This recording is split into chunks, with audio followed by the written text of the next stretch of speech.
eu cerrojo sonó como um disparo. Não fui eu sonido de uma puerta que se erra por acidente, de esas que o viento empuja y que uno abre de novo sem pensar. Fui eu sonido deliberado, calculado, de quem gira uma lave com a intenção de que o outro lo escute, de quem quer que eu encierro se sienta antes de que o cuerpo lo processe. Eu cerrojo de la sacristia de la parroquia de San Miguel Arcángel, em Morelia, Michoacán.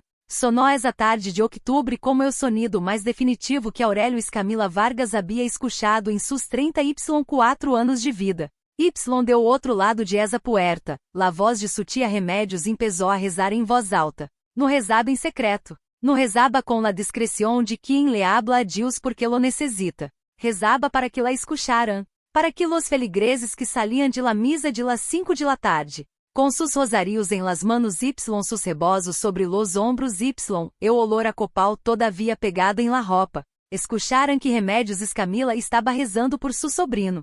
Por esse sobrino que desde ninho havia traído problemas. Por esse sobrino que era uma vergüenza para la família. Por esse sobrino que Deus, em sua infinita misericórdia, finalmente va a corrigir. Aurélio estava de pé em el centro de la sacristia, com las manos a los costados, escuchando el sonido de sua propia humilação amplificada em la voz de uma mulher que descia amá-lo. Eu quarto olia a incienso viejo y a umidade de piedra. Era um olor que Aurélio conhecia desde ninho, o olor de los espacios donde las iglesias guardam sus cosas, las vestimentas litúrgicas em sus cajones forrados de cedro, los cálices de plata com sus estuches de terciopelo rojo, los libros de registro com sus lomos de cuero gastado. Era o olor de algo que levava muito tempo sem ventilar-se, de algo que Nadie revisava com demasiada frequência porque a confiança em los lugares sagrados tiene essa característica. Produziu uma forma de descuido que se lama fe. La única luz entrava por uma ventana alta, estrecha, com barrotes de hierro oxidado. Era la classe de ventana que não está pensada para que alguém la mire sino para que o aire circule, se é esse que circula.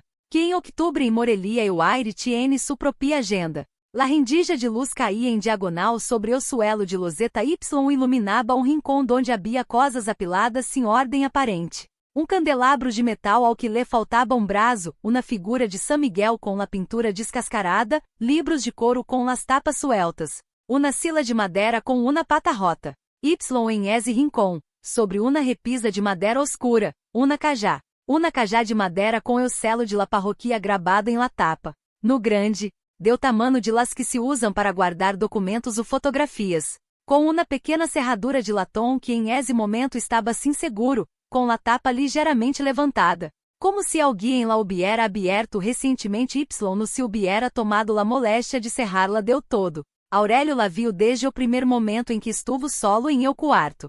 La viu y la ignorou porque em esse momento lo que ocupava todo o espaço disponível de su mente y de su pecho era la rabia. Essa rabia caliente y limpia que uno siente quando le hacen algo injusto y todavia no ha tenido tempo de processá-lo. La rabia de homem de 34 anos ao que acabam de encerrar em quarto como se tu viera de como se o tempo entre esas dos edades no hubiera pasado. Escuchó la voz de su tia afuera. Escuchó los murmulos de la gente que pasaba. Escuchó, o creyó escuchar, el sonido de pasos que se alejaban em lugar de acercar-se. Nadie se detenia a perguntar. Nadie golpeaba la puerta para decir, oigan, está bien esse senhor aí adentro? La humilação não necessitava ao público que mirara directamente. Le bastava ao público que aceptara o encerro como algo razonável, como algo que devia ser. Aurélio se sentou em la sila de pata rota. La sila protestou pero aguantou. Afuera la voz de Remédios seguia rezando e a mais baixa, e a com esse ritmo automático de las personas que rezam tanto que a não necessitam pensar las palavras. Y entonces Aurélio mirou de novo la cajá de madeira com o selo de la parroquia y la tapa entreabierta. Se levantou despacio. Se acercou. Estendió la mano y levantou la tapa com um movimento tão cuidadoso que quase parecia que tinha medo de lo que iba a encontrar. O que sabia com essa parte de uno mesmo que sabe antes de saber, que lo que havia adentro iba a cambiar la maneira em que entendia sua própria vida. Adentro havia documentos. Papeles amarelentos doblados com la rigidez de lo que leva décadas sem ser aberto. Actas de bautismo com el membrete de la parroquia. Cartas escritas a mano, com essa letra redonda y clara que tienen los hombres de iglesia de cierta generação. Um sobre com eu nombre de um notário de Morelia em eu remitente, e assim eu selo de lacre que debió haberlo cerrado alguma vez. Y o apelido que se repetia. Eu suio. Escamila. Pero com fechas que no quadraban. Com nombres que no reconhecia deu todo pero que tinha algo familiar em la forma. Essa familiaridade que tienen los apelidos de la propia família quando aparecem em documentos que não esperabas encontrar. Um reconhecimento físico antes de ser um reconhecimento mental. Aurélio tomou o primeiro papel lo desdobló com manos que no temblaban todavia pero que iban a temblar. Leiola primeira linha. Leiola segunda. Leiola fecha. Y em esse momento entendió que sutia remédios no lo habia encerrado para castigá-lo. Lo habia encerrado para que no leiera. Lo habia encerrado porque lo que habia em essa já era precisamente la razão de todo. De sua infância confusa. De su lugar sempre incierto em la família. De las miradas que nunca supo ler deu todo. De las perguntas que nadie respondia com la completude que las perguntas mereciam. Eu encierro não era eu castigo. Eu encierro era eu intento desesperado de alguém que sabia que se Aurélio se quedava solo em esse quarto eu tempo suficiente, e ba encontrar exatamente lo que encontrou. Y afuera, la voz del padre Néstor Garduno dijo, com essa calma que tienen los sacerdotes quando estão sudando por dentro, e é esse suficiente dona remédios. E a isso suficiente. Pero já era demasiado tarde. Para entender lo que passou em essa sacristia em outubro, há que regressar a como Aurélio legou aí. Y para legar aí há que regressar mucho mais. Há que regressar a Morelia em los anos 90, a una casa de 2 pisos em la calle Corregidora, 3 quadras de la Catedral, com una bugambilia morada desbordando-se sobre la barda Y, o naranjo em el pátio cuyas naranjas nunca maduraban deu todo pero cuyo olor lenaba la casa em marzo com una promesa que o árbol nunca terminava de cumprir deu todo. La família Escamila era de esas famílias que los vecinos describiam como buena gente sem poder especificar exatamente que significava eso. Tenia uma ferreteria em la calle Madeiro que o abuelo Melecio había abierto em los 50Y que o padre de Aurélio, Ernesto, había heredado junto com la deuda de mantenerlas sem perder-lhe o estilo. Eu cerrojo sonó como disparo. Não fui eu sonido de uma puerta que se cierra por acidente, de esas que o viento empuja Y que uno abre de nuevo sem pensar. Fui eu sonido deliberado, calculado, de quem gira uma lave com a intenção de que o outro lo escute, de quem quer que eu encierro se sienta antes de que o cuerpo lo processe. Eu cerrojo de la sacristia de la parroquia de San Miguel Arcángel, em Morelia, Michoacán. Sonó essa tarde de outubro como o sonido mais definitivo que Aurélio Escamila Vargas havia escuchado em sus 34 anos de vida. Y deu outro lado de essa puerta, la voz de sutia remédios empezou a rezar em voz alta. No rezaba em secreto. No rezaba com la discreção de quem le habla a Deus porque lo necessita. Rezaba para que la escucharan. Para que los feligreses que saliam de la misa de las 5 de la tarde, com sus rosarios em las manos Y sus rebosos sobre los ombros Y, eu olor a copal todavia pegado em la roupa, escucharam que remédios Escamila estava rezando por su sobrino. Por esse sobrino que desde ninho havia traído problemas. Por esse sobrino que era uma vergüenza para la família. Por esse sobrino que Deus, em sua infinita misericórdia, finalmente va a corrigir. Aurélio estava de pé em el centro de la sacristia, com las manos a los costados, escuchando o sonido de sua propia humilação amplificada em la voz de uma mulher que descia amar-lo. Eu quarto olia a incienso viejo Y a umidade de piedra. Era um olor que Aurélio conhecia desde ninho, o olor de los espacios donde las iglesias guardam sus cosas, las vestimentas litúrgicas em sus cajones forrados de cedro, los cálices de plata com sus estuches de terciopelo rojo, los libros de registro com sus lomos de cuero gastado. Era o olor de algo que levava muito tempo sem ventilar-se. De algo que nadie revisava com demasiada frequência porque la confiança em los lugares sagrados tiene essa característica. Produziu uma forma de descuido que se lama fe. La única luz entrava por uma ventana alta, estrecha, com barrotes de hierro oxidado. Era la classe de ventana que não está pensada para que alguém la mire sino para que o aire circule, se é esse que circula.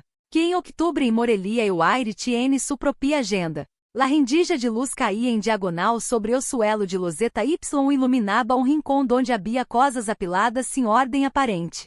Um candelabro de metal ao que lhe faltava um braço, uma figura de San Miguel com la pintura descascarada, livros de couro com las tapas sueltas, uma sila de madeira com uma pata rota. Y em esse rincão, sobre una repisa de madeira oscura, una cajá de madeira com eu selo de la parroquia gravado em la tapa. No grande, deu tamanho de las que se usam para guardar documentos ou fotografias. Com uma pequena serradura de latão que em esse momento estava assim seguro, com la tapa ligeiramente levantada. Como se alguém la hubiera abierto recentemente y no se hubiera tomado la moléstia de cerrá-la del todo. Aurélio la viu desde o primeiro momento em que estuvo solo em eu quarto. La viu y la ignorou porque em esse momento lo que ocupava todo o espaço disponível de su mente y de su pecho era la rabia. Essa rabia caliente y limpia que uno ciente quando le hacen algo injusto y todavia no ha tenido tempo de processá-lo. La rabia de homem de 34 anos ao que acabam de encerrar em quarto como se tu viera de como se o tempo entre esas dos edades no hubiera pasado. Escuchó la voz de su tia afuera. Escuchó los murmulos de la gente que pasaba. Escuchó, o creyó escuchar, el sonido de pasos que se alejaban em lugar de acercar-se. Nadie se detenía a perguntar. Nadie golpeaba la puerta para dizer, oigan, está bien esse senhor aí adentro? La humilhação não necessitava ao público que mirara directamente. Le bastava ao público que aceptara o encerro como algo razonável, como algo que devia ser. Aurélio se sentou em la sila de pata rota. La sila protestou pero aguantou. Afuera la voz de remédio seguia rezando e a mais baixa, e a com esse ritmo automático de las personas que rezam tanto que a não necessitam pensar las palavras. Entonces Aurélio mirou de nuevo la cajá de madeira com el selo de la parroquia y la tapa entreabierta. Se levantou despacio. Se acercou. Estendió la mano y levantou la tapa com um movimento tão cuidadoso que quase parecia que tinha medo de lo que iba a encontrar. O que sabia com essa parte de uno mesmo que sabe antes de saber, que lo que havia adentro iba a cambiar la maneira em que entendia sua própria vida. Adentro havia documentos. Papeles amarelentos doblados com la rigidez de lo que leva décadas sem ser aberto. Actas de bautismo com el membrete de la parroquia. Cartas escritas a mano, com essa letra redonda y clara que tienen los hombres de iglesia de cierta generação. Sobre com el nome de notário de Morelia em el remitente, e assim o selo de lacre que debió haberlo cerrado alguma vez. O apelido que se repetia. Eu suio. Escamila. Pero com fechas que no quadraban. Com nombres que no reconhecia del todo pero que tinha algo familiar em la forma. Essa familiaridade que tienen los apelidos de la propia família quando aparecem em documentos que não esperabas encontrar. Um reconhecimento físico antes de ser um reconhecimento mental. Aurélio tomou o primeiro papel lo desdoblou com manos que no temblaban todavia pero que iban a temblar. Leyó la primeira linha. Leyó la segunda. Leyó la fecha. Em esse momento entendió que su tia remédios no lo había encerrado para castigá-lo. Lo había encerrado para que no leyera. Lo había encerrado porque lo que havia em essa cajá era precisamente la razão de todo. De sua infância confusa. De su lugar sempre incierto em la família. De las miradas que nunca supo ler del todo. De las perguntas que nadie respondia com la completude que las perguntas mereciam. Eu encierro não era o castigo. Eu encierro era o intento desesperado de alguém que sabia que se Aurélio se quedava solo em esse quarto eu tempo suficiente, iba a encontrar exatamente lo que encontrou. Afuera, la voz del padre Néstor Garduno dijo, com essa calma que tienen los sacerdotes quando estão sudando por dentro, e é esse suficiente dona remédios. E a isso suficiente. Pero já era demasiado tarde. Para entender lo que passou em essa sacristia em outubro, há que regressar a como Aurélio legou aí. Para legar aí há que regressar mucho mais. Há que regressar a Morelia em los anos 90, a uma casa de 2 pisos em la calle Corregidora, 3 quadras de la Catedral, com uma bugambilia morada desbordando-se sobre la barda o naranjo em el pátio cuyas naranjas nunca maduraban del todo pero cuyo olor lenaba la casa em março com uma promessa que o árbol nunca terminava de cumprir del todo. La família Escamila era de esas famílias que los vecinos describiam como buena gente sem poder especificar exatamente que significava eso. Tenia uma ferreteria em la calle Madeiro que o abuelo Melecio había abierto em los 50y que o padre de Aurélio, Ernesto, havia heredado junto com la deuda de mantenerlas sem perder-lhe o estilo. El cerrojo sonó como disparo. Não fui o sonido de uma puerta que se cierra por acidente, de esas que o viento empuja y que uno abre de nuevo sem pensar. Fui o sonido deliberado, calculado, de quem gira uma lave com a intenção de que o outro lo escute. de quem quiere que eu encierro se sienta antes de que eu cuerpo lo processe. Eu serrojo de la sacristia de la parroquia de San Miguel Arcángel, em Morelia, Michoacán. Sonó essa tarde de outubro como eu sonido mais definitivo que Aurélio Escamila Vargas havia escuchado em sus 34 anos de vida.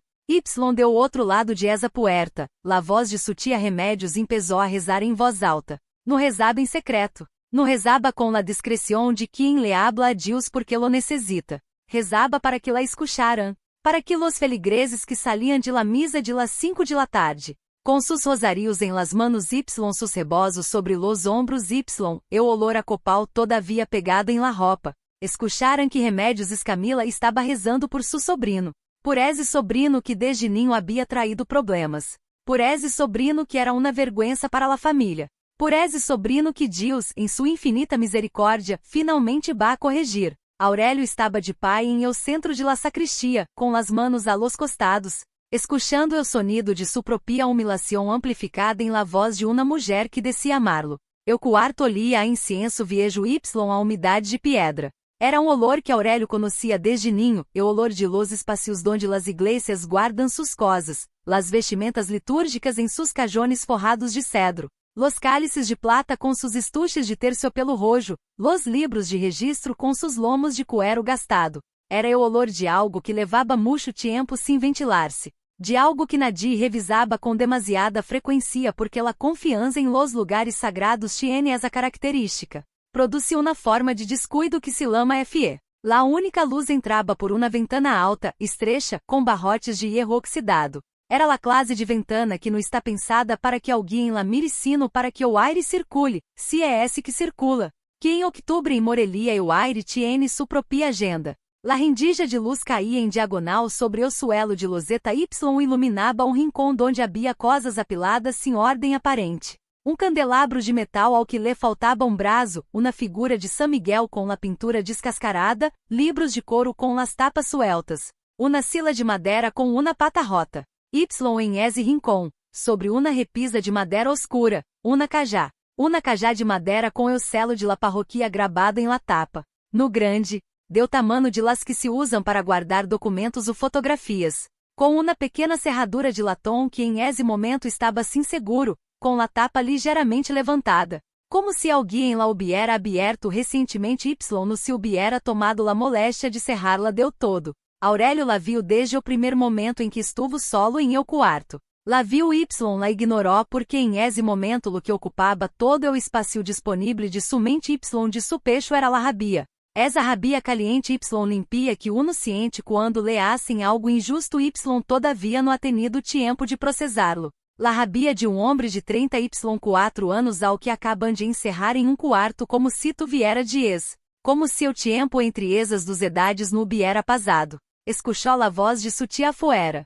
Escuchó los murmulos de la gente que pasaba. Escuchó, o creyó escuchar, el sonido de pasos que se alejaban em lugar de acercar-se. Nadie se detenia a perguntar. Nadie golpeaba la puerta para decir, oigan, está bien esse senhor aí adentro? La humilación no necessitava ao público que mirara directamente. Le bastava ao público que aceptara o encerro como algo razonável, como algo que devia ser. Aurélio se sentou em la sila de pata rota. La sila protestou pero aguantou. Afuera la voz de Remédios seguia rezando e a mais baja, e a com esse ritmo automático de las personas que rezam tanto que a não necessitam pensar las palavras. Entonces Aurélio miró de nuevo la cajá de madeira com el selo de la parroquia y la tapa entreabierta. Se levantou despacio. Se acercou. Estendió la mano y levantou la tapa com um movimento tão cuidadoso que quase parecia que tinha medo de lo que iba a encontrar. O que sabia com essa parte de uno mesmo que sabe antes de saber,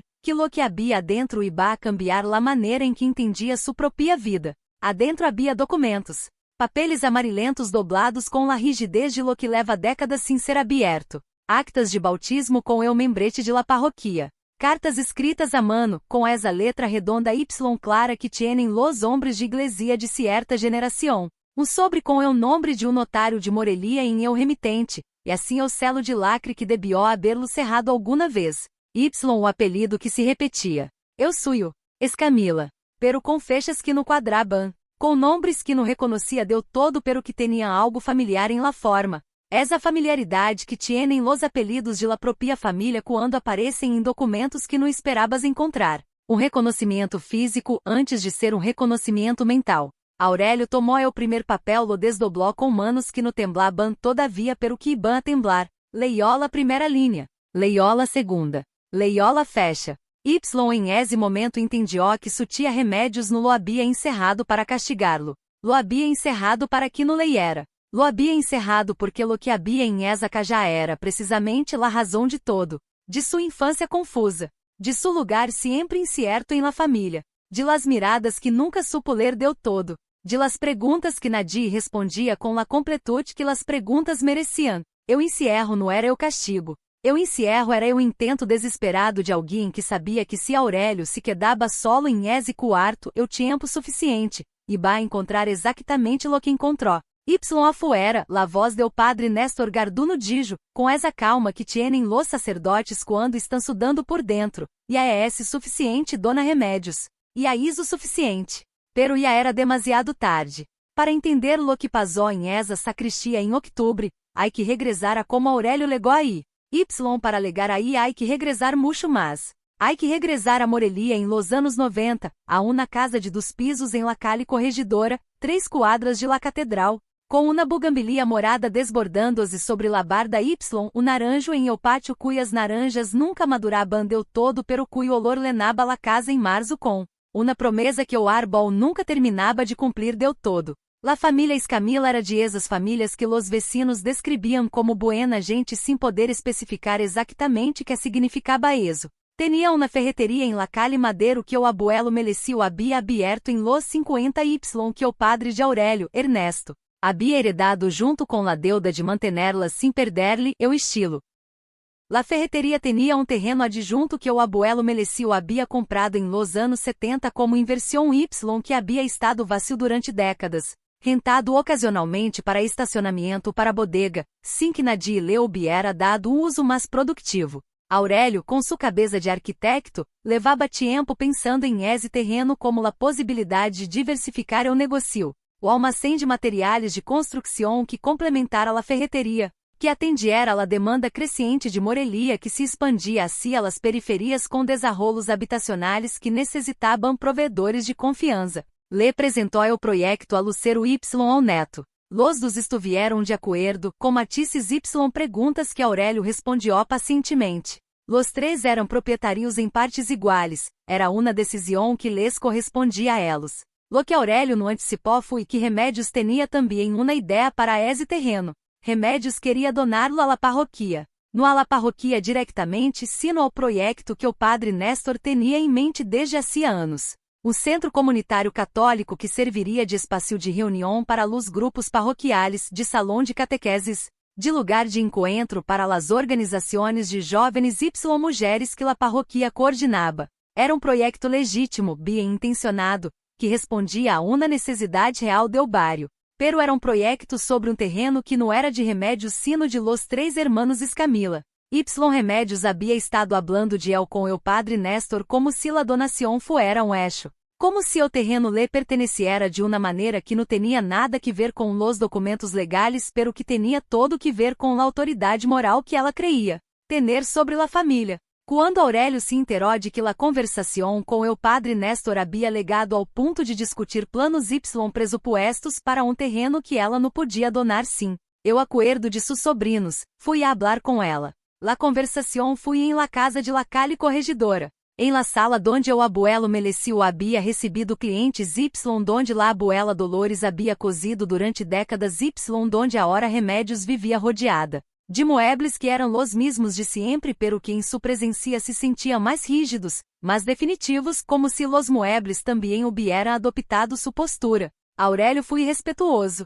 Fui claro. Explicou que o terreno era de los 3 hermanos, que ao Y sus hermanos haviam discutido um uso diferente, que apreciava la intenção pero que la donação não era possível sem o acordo de todos Y que esse acordo não existia. Remédios lo escuchou com los lábios apretados. Com essa expressão de quem está deixando hablar ao outro no porque lo que disse importe sino porque há que deixar que termine antes de decir-lhe lo que há que decir-lhe. Quando Aurélio terminou, Remédios dijo, esse terreno lhe pertenece à la família. Y eu soy la familia que se ha encargado de mantener el nombre de esta família limpio mientras otros hacían lo que les daba la gana. Remédios, el terreno é esse de los três. Eso está em los documentos. Los documentos sem papel, la responsabilidade é esse outra coisa. De que estás hablando? Remédios lo miró, com essa mirada que Aurélio conhecia desde ninho, la que decía que ela sabia coisas que él não sabia y que se él supiera lo que ela sabia entenderia porque tenia que calar-se. Há coisas de esta família, dijo, que tu não sabes. Que não tienes por que saber. Y que mientras eu siga aqui não vas a necessitar saber. Eso não tiene sentido, tia. Tiene todo o sentido del mundo para quem lo entiende. La conversação não legou a nenhum lado. Aurélio se foi de la casa de la Calle Corregidora com la sensação, a hora mais nítida que em nenhuma outra ocasião anterior, de que la habitação cerrada de sua família estava mais cerca de él que nunca. Y que remédios era la que tenia la lave. Lo que pasó em los dias seguintes foi la escalada. Las lamadas de remédios ao neto, que vivia em Guadalajara y que tenia essa inclinação de los hijos maiores de encontrar soluções que não hicieran ruído. Propuso uma reunião familiar para discutirlo, propuso la mediação do padre Néstor como figura neutral, propuso exatamente lo que remédios havia querido que propusiera. Aurélio rechazou a mediação do padre Néstor com razões que eram práticas, o padre Néstor era parte interessada em el resultado. Y que remédios interpretou como falta de respeito à la autoridade de la iglesia. La tensão cresceu. Las lamadas se hicieron mais frequentes y mais cortantes. Lucero intentou mediar desde sua casa com la paciência de quem tiene três hijos y ha desarrolado tolerância para los conflictos que não resuelvem nada pero que há que deixar, que se agotem. Eu neto fui a Morelia fim de semana y se reuniu primeiro com remédios y luego com Aurélio y salió de ambas reuniões com la cara de quem é entrado. A dos quartos distintos donde cada uno le ha dicho algo completamente diferente sobre la misma realidade. Y entonces legó el domingo de octubre. El padre Néstor anunciou em la misa de las 12 que la parroquia de San Miguel Arcángel daria início a las obras del centro comunitário la semana seguinte. Gracias a la generosa donação de terreno por parte de la família Escamilla, lo anunciou com essa fórmula de los sacerdotes para los agradecimentos públicos que hace que la cosa anunciada suene como se a estuviera decidida, como se la realidade a hubiera adoptado la forma que el describia. Aurélio estava em essa misa, sentado 3 filas detrás de sua tia com su rebozo azul marino sobre los ombros y su libro de coro em las manos. Remédios não lo mirava pero sabia que eu estava aí porque lo havia invitado explicitamente essa semana. Com essa cordialidade que tienen las personas quando estão colocando na trampa y necessitam que la presa legue a la hora indicada. Quando o padre Néstor hizo o anúncio, Aurélio sentiu que o suelo se movia abaixo sus pies. No de rabia todavia. De incredulidade primeiro. De essa incredulidade que precede a la rabia y que dura exatamente o tempo que tarda o cérebro em processar que lo que acaba de escuchar é esse real quando la misa. Terminou y la gente empezó a salir com el olor a copal todavia em la roupa. Aurélio se acercou a remédios. Le dijo, em voz baixa pero com claridade, que lo que o padre havia anunciado não era verdade, que não havia nenhuma donação acordada. Que iba a hablar com el padre Néstor para aclará-lo. Remédios le apretou el braço. Suave, com los olhos brilhando de uma maneira que poderia haver sido lágrimas ou poderia haver sido algo mais difícil de nombrar. No hagas una escena le dijo, vem, eu padre quiere hablar contigo. Y Aurélio, que tinha 34 anos y que deveria haver reconhecido em esse momento lo que estava passando, la siguió. Siguió a sua tia hacia la sacristia. Porque era sua tia. Porque levava la vida inteira seguindo a sua tia hacia lugares donde se suponia que havia que ir. Porque los patrones que uno aprende de ninho são los mais difíceis de romper ao que uno los veia venir, entrou a la sacristia. El padre Néstor los saludou a ambos. Intercambiou algumas palavras com remédios em voz baixa. Y luego, mientras Aurélio esperava que comenzara la conversação, escuchou que la puerta se cerraba detrás de él. Escuchou el cerrojo. Y la voz de sua tia empezou a rezar afuera. Aurélio se quedou de pé em el centro del quarto durante lo que calculou que fueron uns 10 minutos. 10 minutos em que la rabia tuvo tempo de passar por todas suas fases, o calor inicial, la incredulidade renovada, la tentação de golpear la puerta. La decisión de no golpear la puerta porque golpear la puerta era exactamente lo que se esperaba de el no iba a darle a nadie la satisfacción de comportar-se de la maneira em que lo habían definido, porque eso era lo que estaba pasando. Lo entendió com uma claridade fria limpia mientras la rabia se asentaba dejaba espacio ao pensamento. No estaban corrigiendo-lo. Estaban demonstrando algo. Estaban usando su encierro como argumento público. Miren, este es o hombre que tiene que ser encerrado. Miren como acepta la corrección. Miren como la familia Escamilla se encarga de sus propios. Era uma representação. Era o objeto sobre el que se representaba. Quando legó a esa conclusão, se sentou em la silla de pata rota.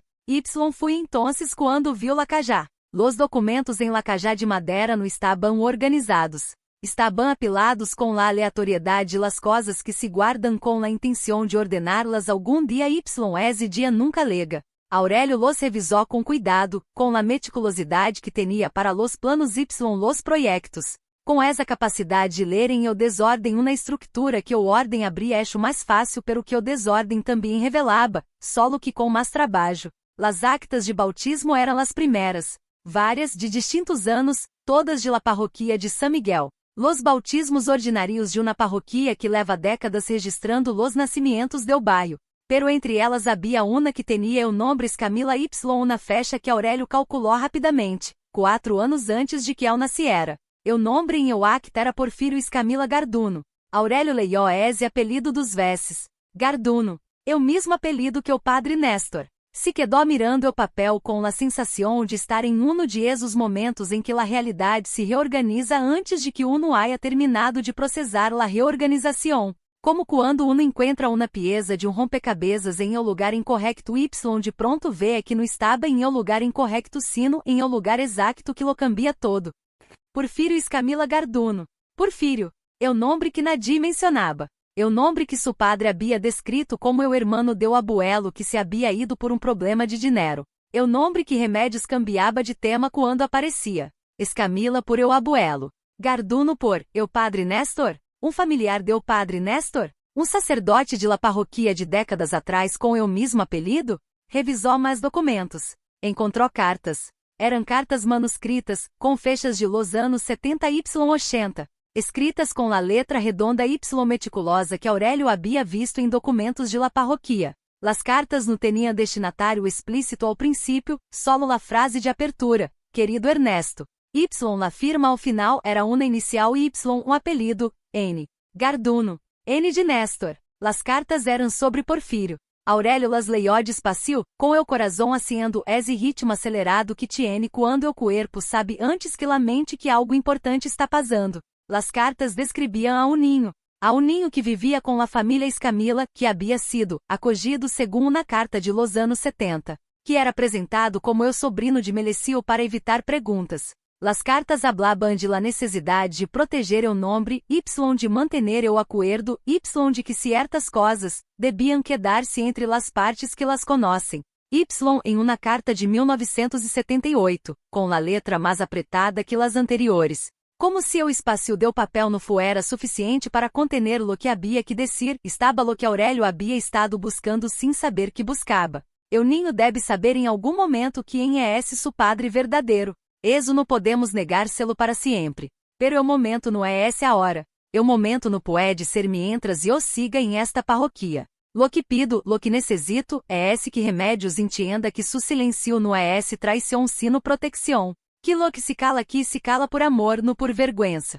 Que Porfírio tiene na família que lo que era que essa família não pueda decir-lhe todo todavia. Firmado, N. Garduno. Aurélio bajou a carta. Se quedou mirando o suelo de loseta. La rendija de luz havia cambiado de ângulo mientras el leía a hora iluminaba o rincón donde estava la figura de San Miguel com la pintura descascarada, o arcángel com la lanza em alto e imóvel. Com essa expressão de los santos de Iesu que é esse neutra de uma maneira que pode ler-se como serenidade ou como indiferencia dependiendo do estado de ânimo de quem la mira.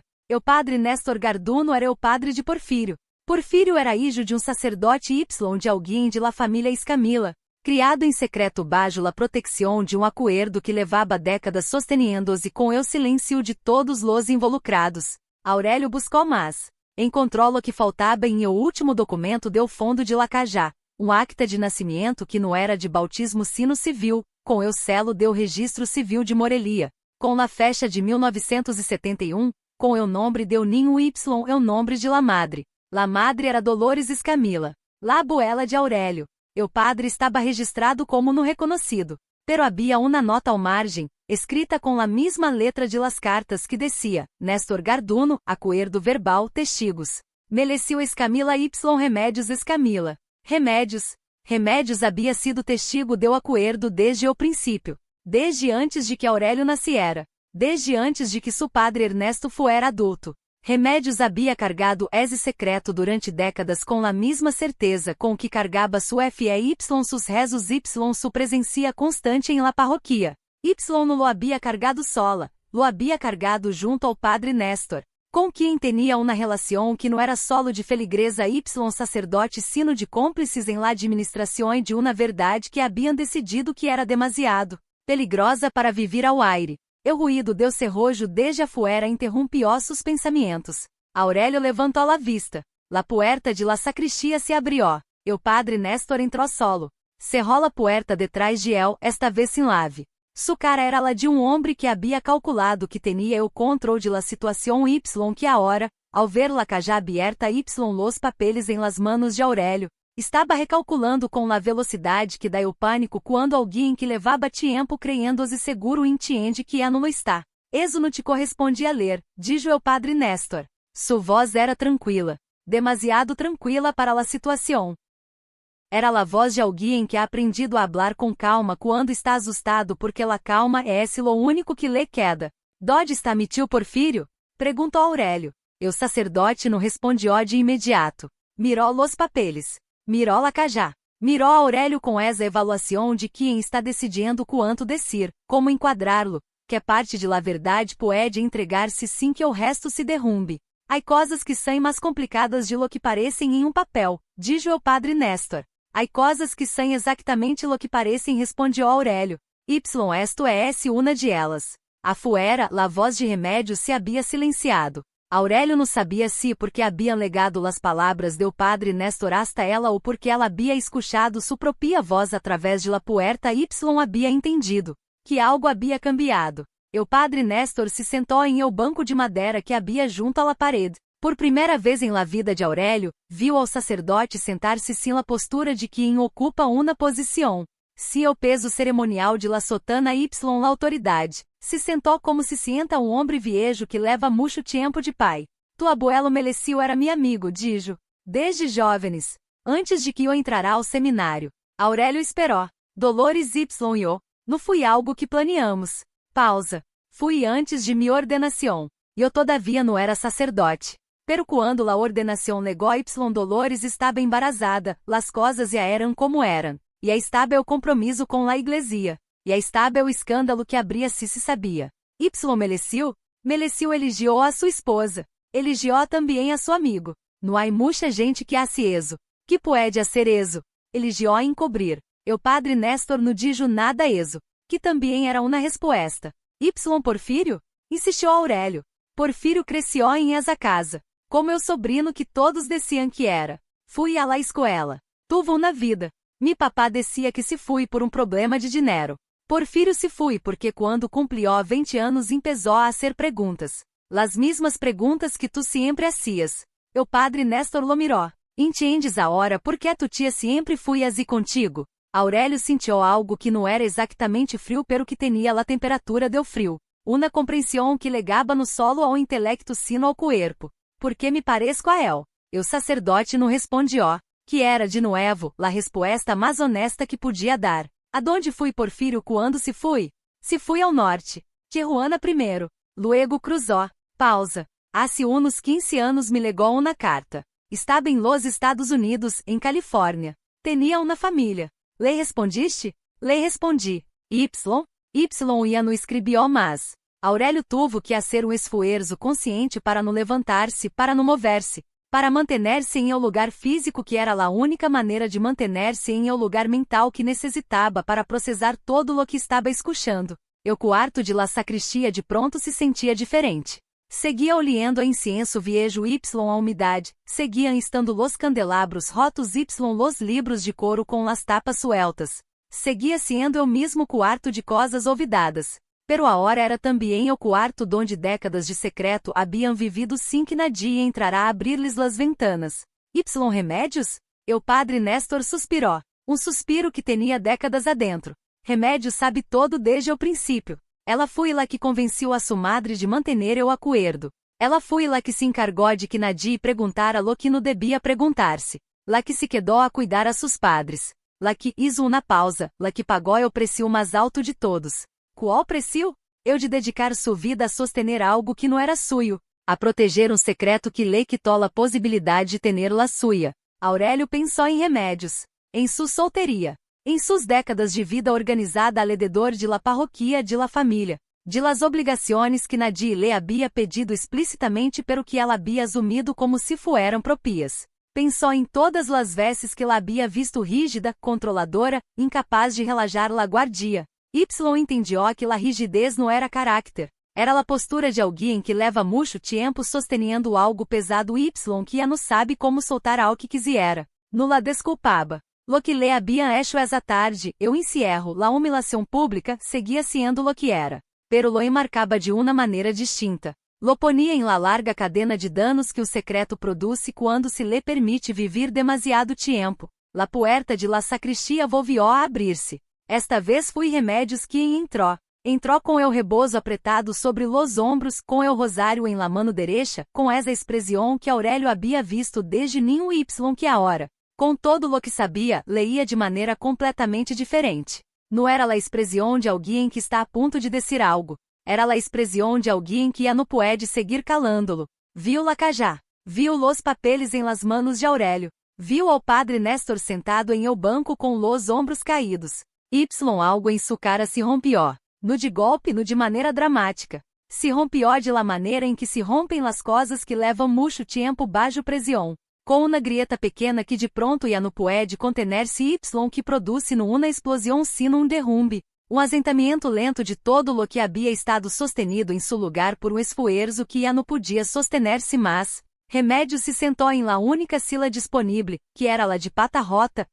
La sila protestou de la mesma maneira que havia protestado com Aurélio.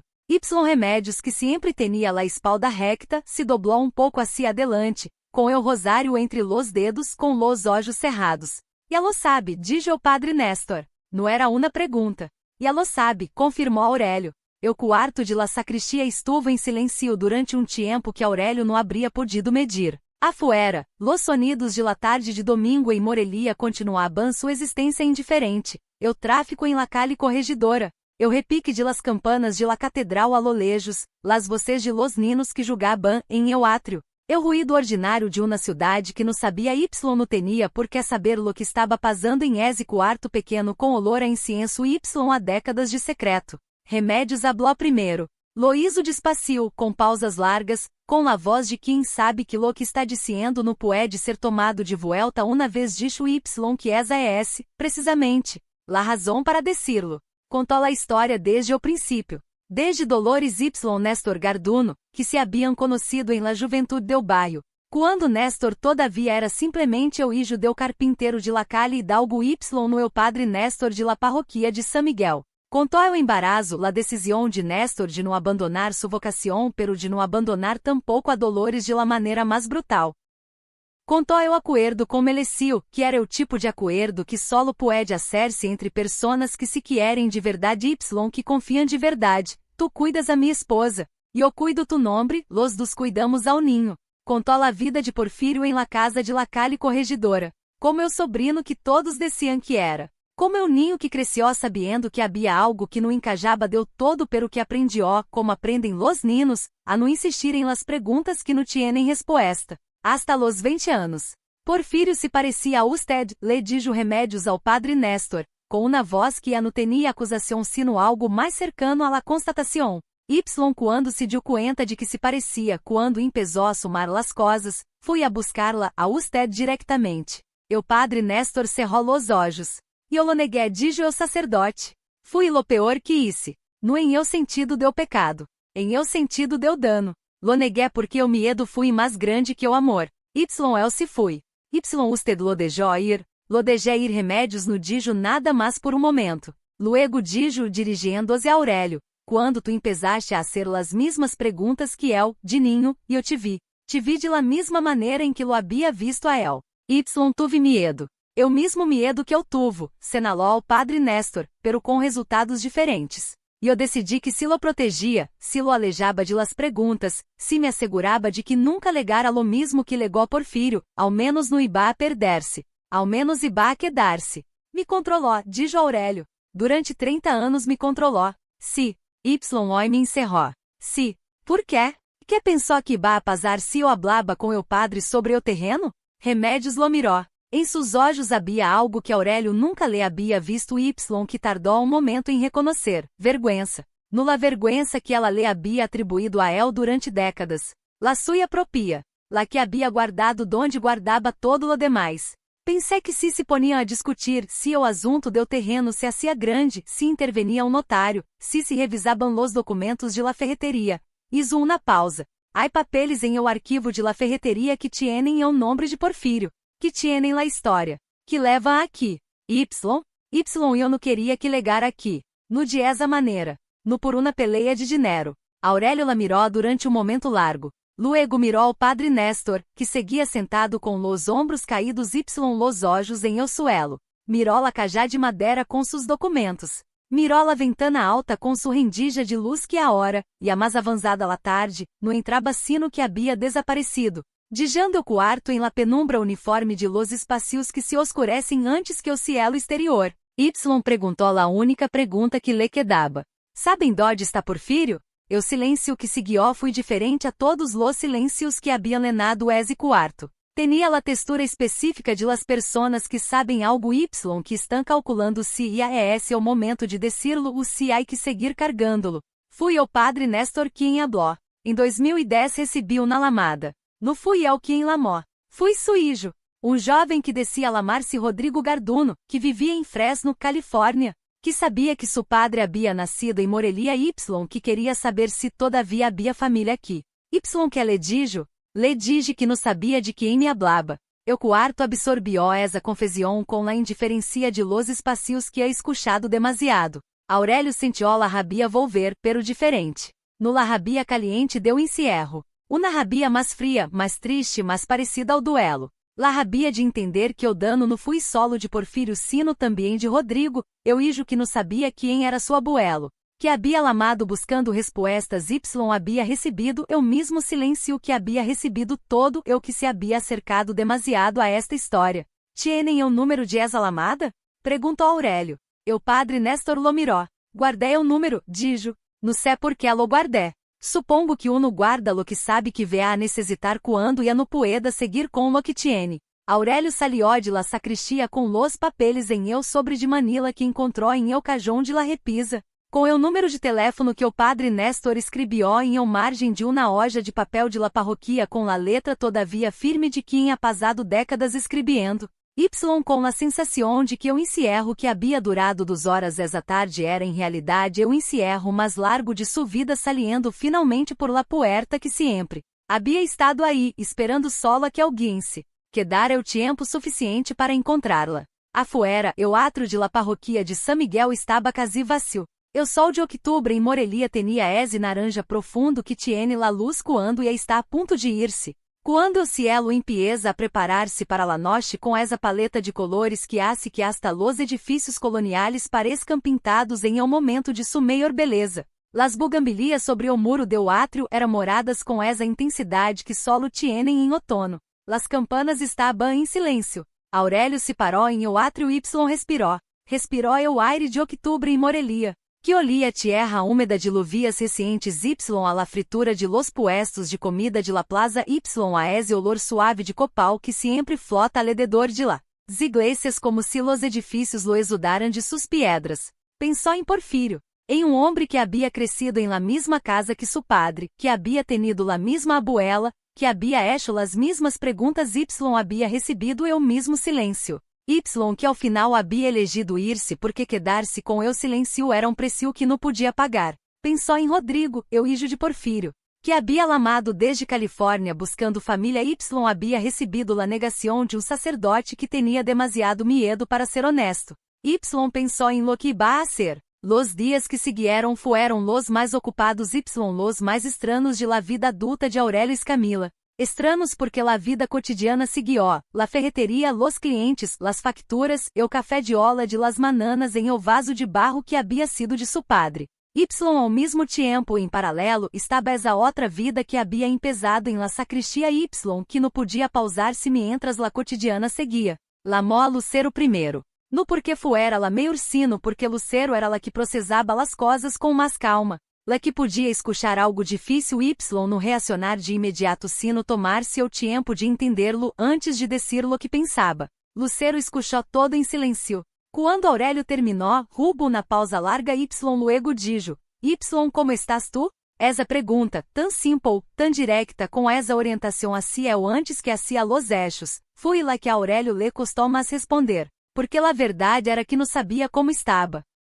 Estava várias coisas ao mesmo tempo, estava enojado todavia e estava confundido. Estava algo que não tinha nome exato pero que se parecia a sensação de haver estado vivendo dentro de uma história que não era completa Y de pronto tener todas as páginas.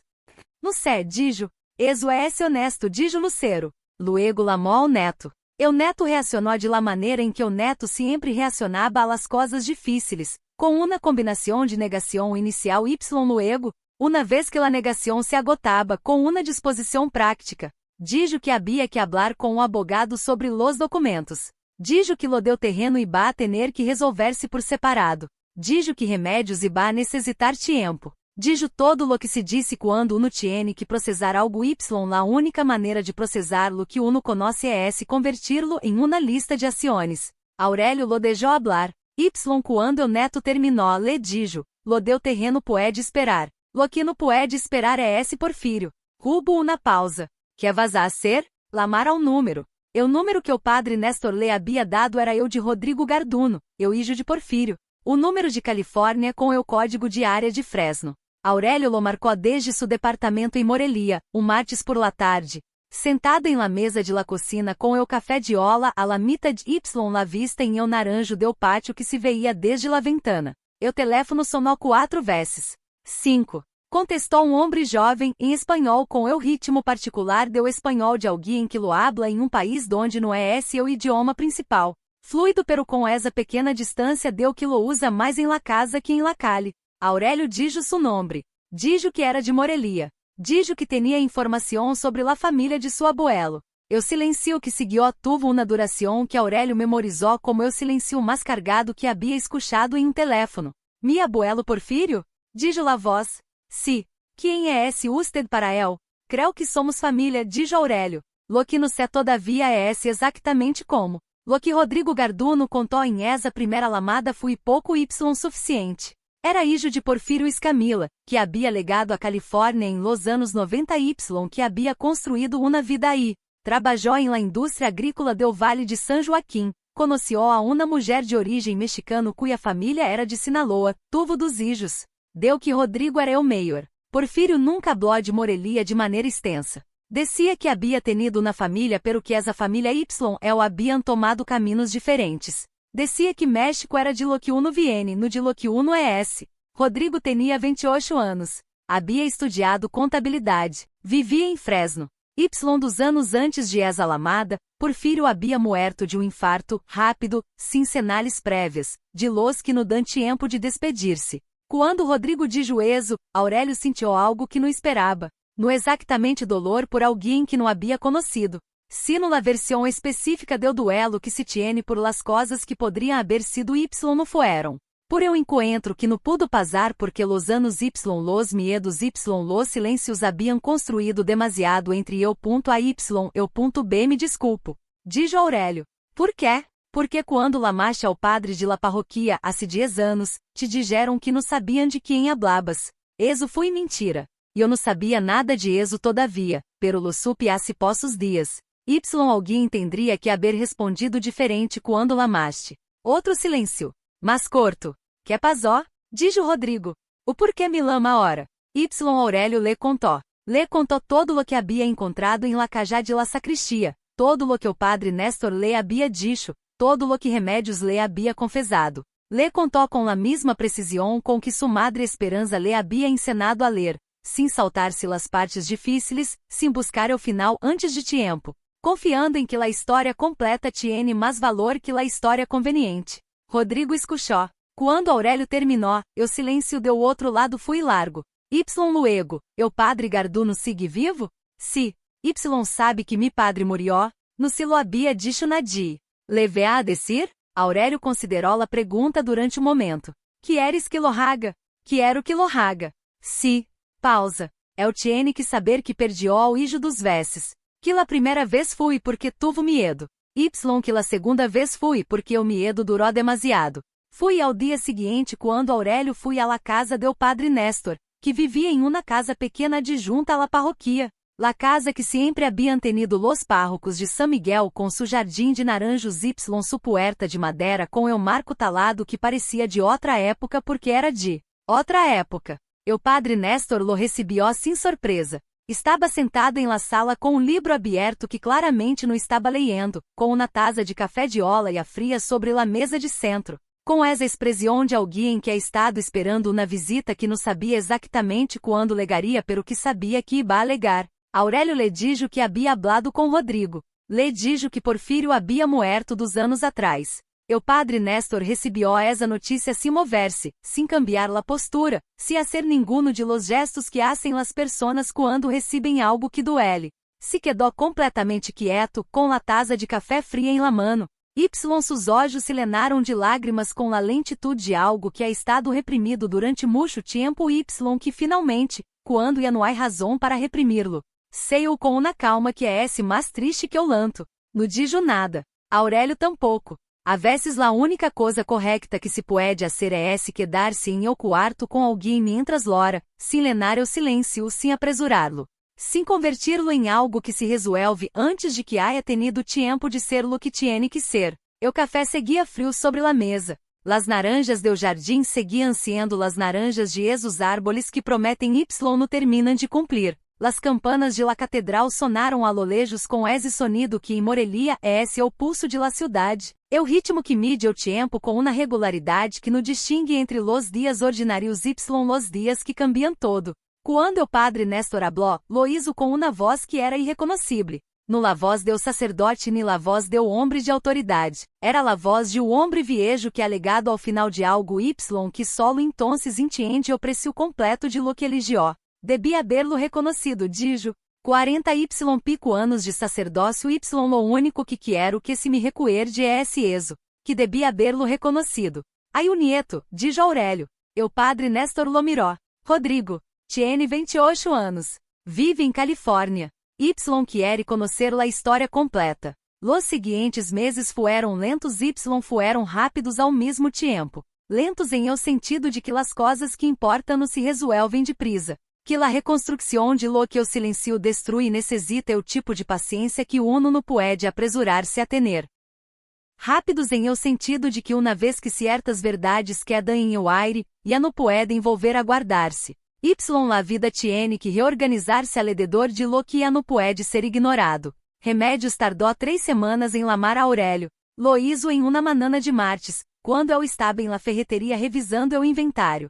Com a voz de alguém que ha estado ensaiando lo que vea a decir pero que de todas formas no tiene las palavras deu todo correctas quando lega o momento. Me equivoquei contigo, dijo. Não fui uma desculpa elaborada. Não fui o tipo de explicação que busca la redenção antes de ganársela. Fui essa frase sola directa. Com o peso de alguém que lá estado cargando durante semanas y que la suelta no porque se faz o sino, porque ya não pode seguir cargando-la. Aurélio não respondió de imediato. Pensou em los 30 anos. Em la tensión entre los ombros. Em o encierro em la sacristia. Em todas las veces que havia sentido que era demasiado, que perguntava demasiado, que era em si mesmo demasiado para lo que la família podia manejar. Lo sé, dijo por fim, puedes perdonar-me?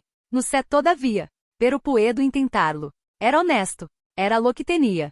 Y Remédios lo recebió com o silêncio de quem sabe que é esse mais de lo que merecia. Lucero fui a Morelia esse mês. Se quedou 2 semanas. Fui a visitar a Remédios. Que agora era uma mulher diferente no em eu sentido de haver cambiado completamente sino em eu de haver bajado la guardia que havia mantenido durante 40 anos.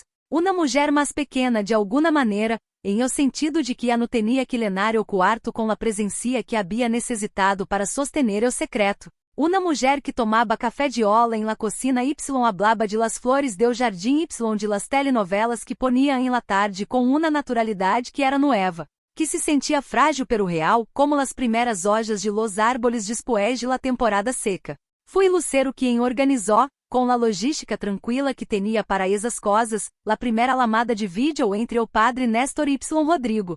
Rodrigo Garduno Escamila como decidiu amar-se. Apareció em la pantalla com la cara de su padre y los olhos de alguém que leva anos buscando algo y que todavia não sabe se lo que encontrou é esse exatamente lo que buscava. Era moreno, de cabelo oscuro, com essa maneira de mirar que tienen los hijos de los migrantes, directa, sim las capas de cortesia indirecta que se aprendem quando uno cresce em el lugar donde sempre é estado. O padre Néstor se sentou frente à la pantalla com Aurélio a su lado, porque o sacerdote lhe havia pedido que estuviera aí, no para que hablara sino para que estuviera. Lo que pasó em esa lamada não foi uma reconciliação, foi algo mais honesto, foi reconhecimento. Rodrigo no legou com perdão preparado, legou com perguntas. Perguntas sobre seu abuelo Porfírio, sobre la família que Porfírio havia tenido em Morelia, sobre la casa de la Calle Corregidora y el naranjo del pátio y la ferreteria de la Calle Madeiro. Perguntas sobre quem havia sido Porfírio antes de ser o padre de Rodrigo, sobre que parte de lo que Rodrigo era venia de um lugar que nunca havia conhecido. O padre Néstor respondió todo lo que pudo, com la voz que não era la deu sacerdote sino la deu hombre viejo, com la cara de alguém que está entregando lo único que lhe queda de valor porque é esse lo único que pode oferecer. Ao final de la lamada, Rodrigo dijo, "Há fotos de El de Ninho?" Aurélio y o padre Néstor se miraram. Havia pensado em eso. Havia ido à la casa de la Calle Corregidora, com la anuência de remédios, y havia buscado em los álbumes viejos de la abuela Dolores.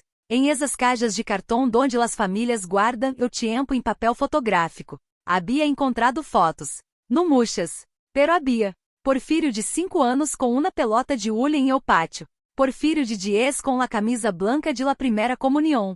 Com essa expressão seria que tienen los ninos quando se les disse que esta foto importa y elo se toma la seriedade ao pai de la letra. Porfírio adolescente com o uniforme de la secundária. Com o cabelo peinado assim atrás com uma brilhantina que lhe dava pelo um brilho que la foto em branco y negro não alcançava a capturar pero que se intuía. Y na foto de Porfírio de unos 18 anos, parado em el pátio de la ferreteria.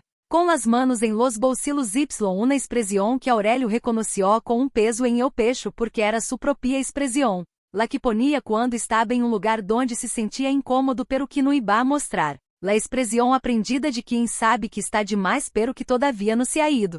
Aurélio escaneou las fotos, las mandou à Califórnia por correio eletrônico. Rodrigo respondió em 10 minutos com 3 palavras, gracias, ESL.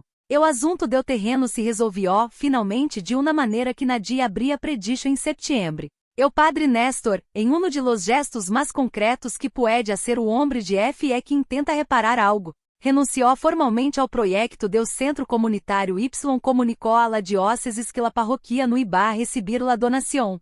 Remédios para surpresa de todos y quizás de si mesma, fui quem propuso que o terreno se usará para algo diferente. Uma sala de usos múltiplos para el barrio, no religiosa, aberta a todas as famílias de la Calle Corregidora y sus alrededores, que levara o nome de Melecil Escamila porque era o nome que merecia ser recordado. Eu de um homem que havia elegido a sua esposa Y a seu amigo Y que havia pagado esse preço com décadas de silêncio que não havia elegido deu todo pero que havia cargado de todas formas. Los 3 hermanos Escamila votaram a favor. La sala de usos múltiplos Melecil Escamila abrió em abril, com uma inauguração pequena y sem discursos porque Nadia em la família era de los discursos. Com café de ola y pan dulce de la panaderia de la esquina y la presencia de los vecinos que haviam visto crescer a essa família desde hacía décadas y que vinieron no porque hubieran sido invitados formalmente sino porque em los barrios de Morelia las inaugurações de las cosas que importam se sabem sim que Nadia las anuncie. Rodrigo vino de Califórnia para la inauguração. Vino com sua madre. Que era uma mulher pequena de Sinaloa com el cabelo recogido nos olhos que miraban todo com la atenção de quem está em um lugar desconhecido pero que siente que tiene algo que ver com el. Vinieron em avião a Guadalajara de aí em autobús a Morelia. Aurélio los recogió en la central camionera en la camioneta de la ferreteria porque não havia tenido tiempo de limpiar el carro. Se dieron abraço em el andén de legadas que no tenia la dramaturgia de los reencontros de las películas. Era um abraço de dos hombres que se conheciam todavia pouco pero que compartiam uma história que tinha mucho peso, que haviam decidido, cada uno por sua conta, que o peso podia compartir-se sem que aplastar a ninguno. Rodrigo era mais alto de lo que Aurélio esperava. Tenía las manos de su abuelo Porfírio em las fotos, anchas com los dedos largos, com essa aparência de manos que estão acostumbradas a trabalhar. Hablaba espanhol com essa mescla particular de alguém que cresceu hablando-lo em casa pero que lo ha usado em um contexto donde o inglês sempre está também. Que produz o ritmo que não é ni de um lado ni de outro sino propriamente suyo. La tarde de la inauguração. Quando los vecinos se haviam ido quedaban solo los de la família com los últimos vasos de café de ola los últimos panes de queso la sala olhando a la pintura nueva ao copal que alguém havia puesto em el rincón por costumbre. Rodrigo se parou frente à la placa que decía Melecil Escamila estuvo um rato mirándola. Aurélio se parou junto a el.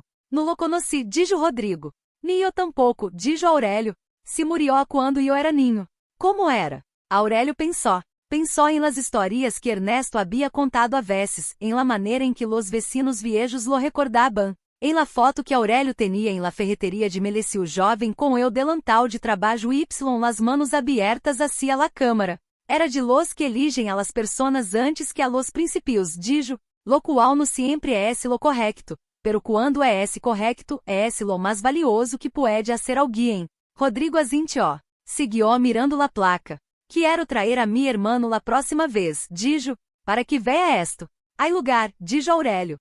Lo había. El padre Néstor murió es invierno. Tuvo infarto em sua casa, martes por la manana, a los 73 anos. Com el libro de los salmos abierto em la mesita de noche la foto de ninho de 10 anos com traje de primeira comunhão que Aurélio havia visto, antes solo em eu. Álbum de la abuela Dolores que o padre Néstor tenia guardada em el cajón de sua mesita desde hacía décadas, protegida por plástico que la preservava del tiempo. Rodrigo não pudo venir ao entierro. Mandou flores mandou na carta que o cura jovem que oficiou la misa leyó em voz alta por petição de Aurélio, com el permiso de Rodrigo, porque havia coisas em essa carta que mereciam ser dichas em voz alta em el lugar donde o padre Néstor havia passado 40 anos de sua vida. La carta decía, entre outras coisas, no lo conocí, pero sé que mi padre existió porque eu existió. Eso es lo único que hijo tiene derecho a pedirle a su padre. Remédios escuchó essa carta com los olhos cerrados el rosário em las manos. Las lágrimas le corriam sin que ela hiciera nada por limpiarlas. De esa maneira que tienen las personas que no tienen energia para sostener el lanto em silencio que han decidido, por fim, que tampouco es necesário. Em la primavera seguinte Aurélio fui a Califórnia. Fui em carro desde Morelia hasta Tijuana luego cruzou em avião hasta Fresno, que não era a maneira mais eficiente pero era a maneira que tinha sentido. Hacer o viagem em partes, sentir los quilômetros. Entender de maneira física a distância que Porfírio havia cruzado 40 anos atrás com uma mochila e o peso de o secreto que Nadie le havia explicado del todo. Fresno era diferente de lo que Aurélio esperava ao mesmo tempo exatamente lo que esperava. Uma cidade de campos calor, com comunidades mexicanas centro-americanas que haviam construído seus próprios bairros com suas próprias tortillerias suas próprias iglesias sus próprios mercados donde se vendiam chiles que legaban de México em cajas de cartão que hacían que o olor de los pasilos fuera e o olor de casa aunque casa estuviera a cientos de quilômetros. Rodrigo lo recebió em seu departamento, em el terceiro piso de um edifício de estuco color crema com bugambilias em el balcão, que a Aurélio le pareció detalhe que não podia ser completamente acidental. Las bugambilias moradas sobre la fachada blanca, exactamente como las de la casa de la Cali Corregidora, comieron em la cocina. La madre de Rodrigo hizo birria de res com tortillas hechas a mano, com chile guajilo comino essa lentitude del guiso que não pode apurar-se.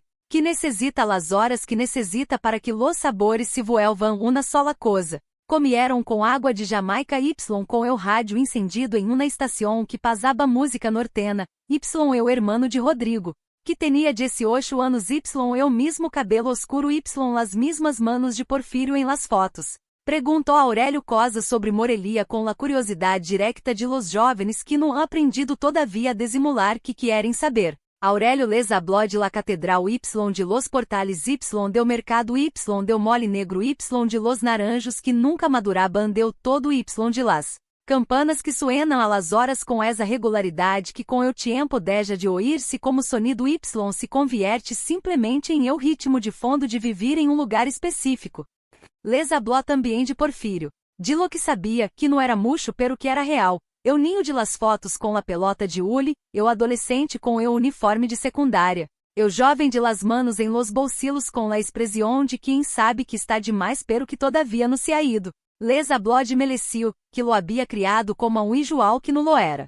De Dolores, que lo había amado com toda la complexidade de las madres que ama los hijos que não pueden reconocer deu todo. De Ernesto y de Remédios, que haviam cargado el secreto de maneiras distintas y com resultados distintos pero que em nenhum momento haviam podido sacárselo de em cima completamente. La madre de Rodrigo escuchou todo com los olhos húmedos que no legaram a ser lágrimas. Ao final dijo, eu nunca hablaba de Alá. Pero a veces em la noche, quando creía que eu estava dormida, lo escuchaba murmurar coisas em espanhol que eu não entendia. No palavras. Solo el ritmo. Como se estuviera rezando, como se estuviera recordando algo que não tinha palavras todavia. Aurélio pensou que essa descrição era a mais exata que havia escuchado de lo que é la nostalgia.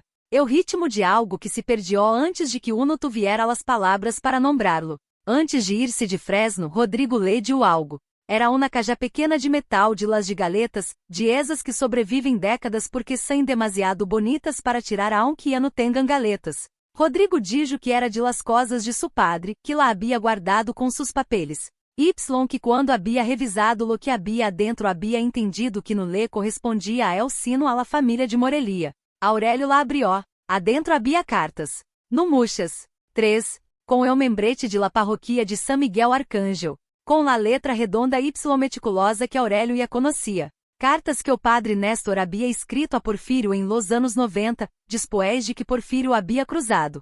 Quando o sacerdote havia encontrado finalmente la maneira de mandar las cartas sin que nadie lo supiera. Com o apartado postal em la Ciudad de México que Porfírio respondió 2 vezes antes de não responder mas. Las cartas não eram grandes declarações. Eram cartas de um homem que não sabia como ser padre pero que intentava serlo desde la única distância que se havia permitido.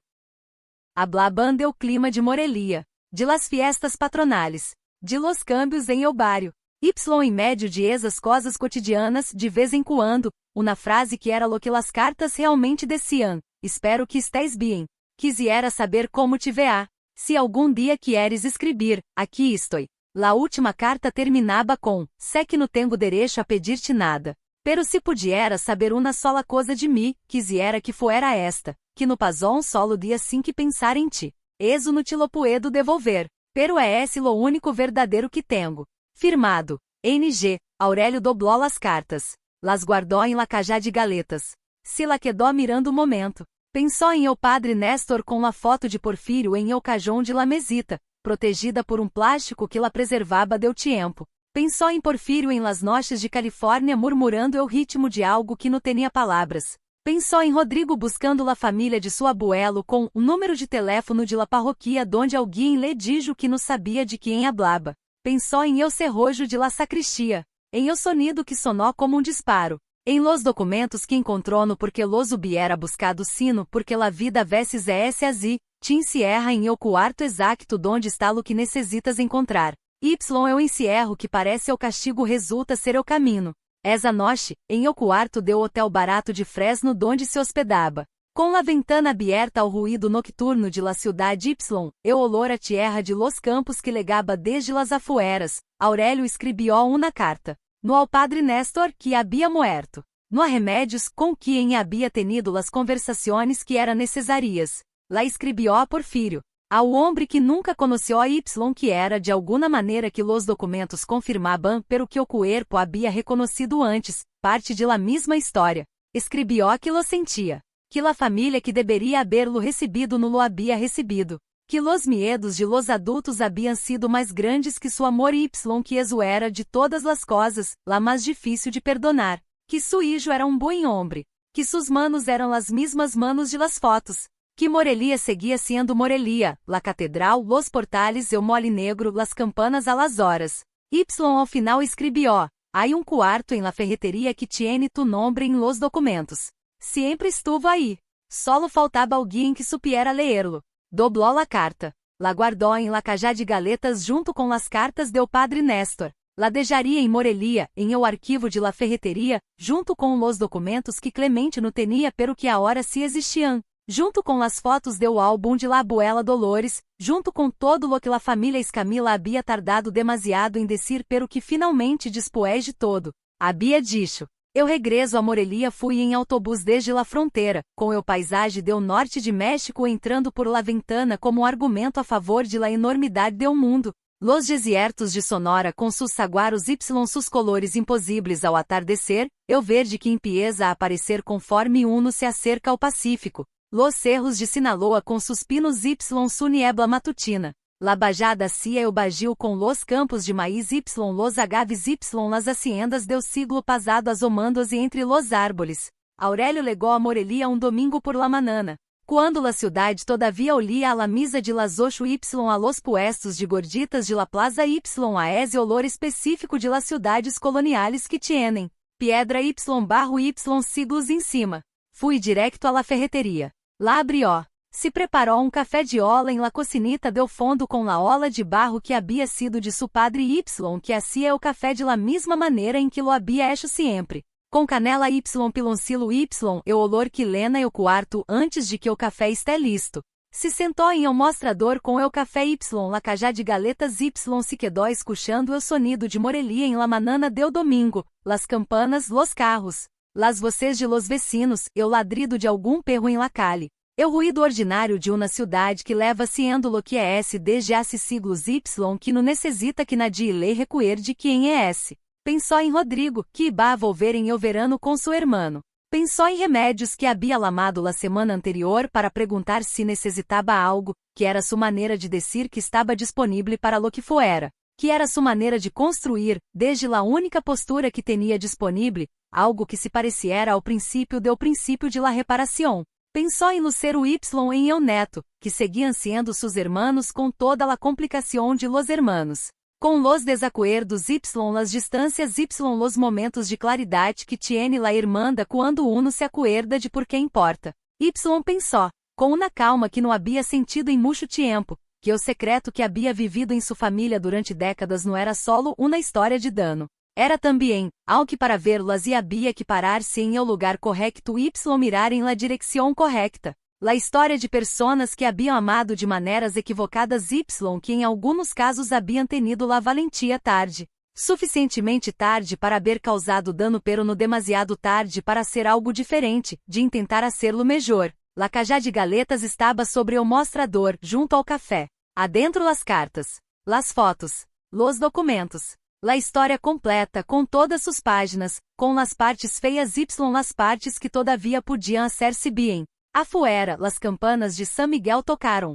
Como sempre. Como hace décadas. Como antes de que Aurélio nasciera Y, como después de que Aurélio ia no esté. El tiempo sigue siendo el tiempo ao que nós outros seamos distintos em el. Y lo que queda. Quando se han dicho las verdades Y se han cerrado las cajas Y se han mandado las cartas Y los hijos de los hijos e tienen nombre para lo que são. Lo que queda esto, el sonido de las campanas en la manana del domingo, el olor del café com canela. La luz que entra por la ventana de la ferretería Y cai sobre o mostrador de madeira que leva décadas aí, Y la sensação. Que não é essa alegria exactamente ni paz exactamente pero que tiene algo de las duas, de que não há nada que esconder, de que o quarto cerrado está aberto. Y de que ao que o preço fui alto e a podemos respirar. Se esta história te movió a algo, Se reconociste em ela o peso de los secretos que las famílias guardam creyendo que protegem y que a veces solo hacen dano más profundo y más largo.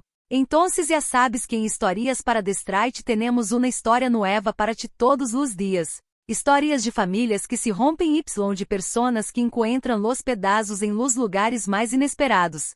Suscríbete ao canal, activa a campanita, acompanha-nos manana. Porque las histórias que importam nunca terminam com o último párrafo. Siga em quem las escucha.